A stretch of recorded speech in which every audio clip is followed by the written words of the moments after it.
Well, it is Saturday, May 3rd today.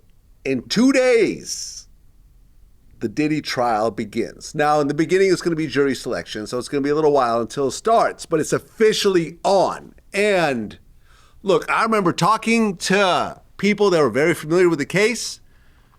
They told me that this case is actually beatable, 100% beatable.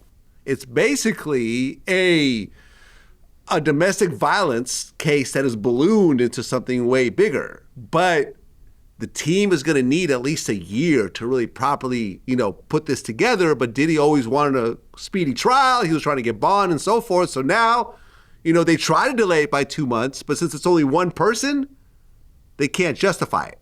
So on Monday, the trial officially begins. Now, a lot of people have always asked, what exactly is he being charged with? So I'm going to break it all down. The original charges is a RICO, maximum penalty, life in prison, sex trafficking by force, fraud, or coercion, victim 1.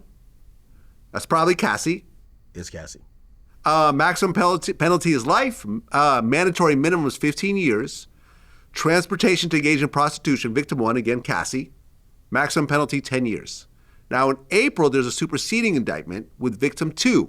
So there's a sex trafficking by force or fraud or coercion for this person, as well as a transportation to engage in prostitution, again, for this person. Diddy has pled not guilty, and I'd heard a rumor there's a 5-year plea deal in the works, but apparently all deals are off the table. He has rejected all the plea deals. I don't believe that 5-year plea deal, Vlad. It was a rumor. Yeah, it was a rumor. The feds are in the hole for $3 to $5 million at this point with the resources they're spending. All that big ass raid. They've been doing a lot. The feds have been doing a lot. They've been monitoring him for a long time. They've invested a lot, and usually in money spent, they need years off your life. 5 years, he's already been there close to a year at this point. Yeah, about 9 months. Well, no, about 6 months. He got, maybe about 8, 9 months. September is when he got locked up. Yeah, let's just say it's getting close to a year, and what that's going to mean is that if he does 85%, he'd be out in 4. So then we start thinking about it. He's damn near did 1. You tell me Diddy wouldn't take 3 more years, and all of this is pretty much over, right? I get his hell. Also, by the way, as soon as he takes that plea, and I'm pretty sure his lawyers could maneuver it in a way where he's not pleading guilty to some of the stuff to make us call him like sex trafficker. Yeah. It would be like a prostitution thing where he'll plead guilty to prostitution where we're like, prostitution, we don't care. Sex trafficking is a trigger word. Right, Rape is a so trigger. all the civil cases would fall apart, basically. Right. And here's what's interesting, well, right? not necessarily they would fall apart. But here's what's interesting, right? And Drew Finley talked about this on my show. If you look at the Diddy Fed case, and then you got like 20 civil cases, the feds went through every single civil case with a fine tooth and comb because they would love to include all these other victims in the same case. Not a single civil case has been incorporated into the main case. There's been nothing superseding to add any of those cases, which would lead me to believe, Vlad, that law enforcement at the direction of the Department of Justice has fastidiously looked into all of those allegations and said, there's nothing here to put in the indictment. So these are all just BS civil cases. All of them money grabs, pretty much. From the outside looking in. Other than that, why would they not be part of it? Why would this not be? Because when it all first started, people were like, oh my God, this is going to be an 80-count indictment. What we think? Well, there's only 2 victims, though. If other people... No, there's 5. So there's 5. But he's only being charged for 2.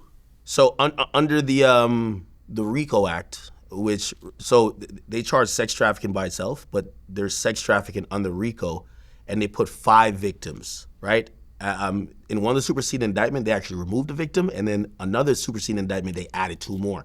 So there's 5 victims, but the standalone charge, because and I asked Drew Finley about that too, the thought and the theory behind all of this, right?